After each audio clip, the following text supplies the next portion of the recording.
നമുക്കൊരു വല്ലാത്ത ശൂന്യതയാണ് അനുഭവപ്പെടുന്നത്. കാരണം വെച്ചാൽ MT വാസുദേവൻ നായർ ഇനി ഇല്ല എന്ന് നമ്മുടെ ലോകത്തില്ല എന്നുള്ളത് വല്ലാതെ വേദനിപ്പിക്കുന്നൊരു സത്യമാണ്. കാരണം ചെറുപ്പം മുതലേ നമ്മുടെ ഏറ്റവും വലിയ ഇൻസ്പിറേഷനാണ് MT സാഹിത്യത്തിൽ ഉള്ളതുകൊണ്ട് സാഹിത്യത്തിനോട് ഇഷ്ടം തോന്നുക, MT സിനിമയിൽ വരുന്നതുകൊണ്ട് സിനിമയോട് ഇഷ്ടം തോന്നുക. അങ്ങനെ ഞങ്ങളുടെ ഒരു തലമുറ ശരിക്കും പറഞ്ഞാൽ ഒരു ഗുരുനാഥനായിട്ട് തന്നെയാണ് എന്നും കണ്ടിട്ടുള്ളൂ.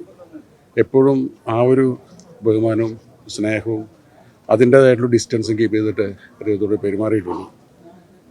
അപ്പം എപ്പോഴും നമ്മളെ പ്രചോദിപ്പിക്കുന്ന എന്തെങ്കിലും വാക്കുകൾ അദ്ദേഹത്തിന് കിട്ടാറുണ്ട്. ഞാൻ ആലോചിക്കാറുണ്ട്, നമ്മൾ പറയണമെന്ന് ആഗ്രഹിക്കുന്നതാണ് നമുക്ക് മുമ്പേ MT പറയാറുള്ളത്. MT പറയുന്ന ഓരോ വാചകങ്ങളും ഓരോരുത്തർക്കും വായിക്കുന്നവർക്ക് തോന്നും ഇത് നമ്മുടെ വാചകങ്ങളാണല്ലോ, നമ്മൾ ചിന്തിച്ചതാണല്ലോ. അങ്ങനെ നമ്മളെ നയിക്കാൻ ഒരാളില്ല എന്നുള്ളത് ഇനി വല്ലാത്തൊരു വിഷമമുള്ളത് തന്നെയാണ്.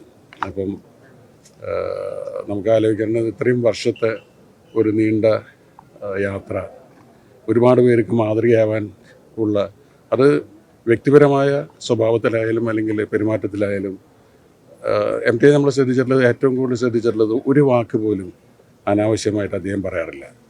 ആവശ്യമില്ലാത്ത ഒരു കാര്യങ്ങളും ഇടപെടാറില്ല. അപ്പോൾ അങ്ങനെ ഒരുപാട് പാഠങ്ങൾ അറിയാതെ തന്നെ അദ്ദേഹം പഠിപ്പിച്ചിട്ടാണ് തിരിച്ചു പോകുന്നത്. അപ്പോൾ അതുകൊണ്ട് അദ്ദേഹത്തിൻ്റെ ഓർമ്മ എന്നും മനസ്സിലുണ്ടാവും. നമ്മൾ മലയാളി ഉള്ളിടത്തോളം കാലം MTക്ക് കാലാതീതനായിട്ട് MT നിൽക്കും എന്നുള്ളത് ഉറപ്പാണ്.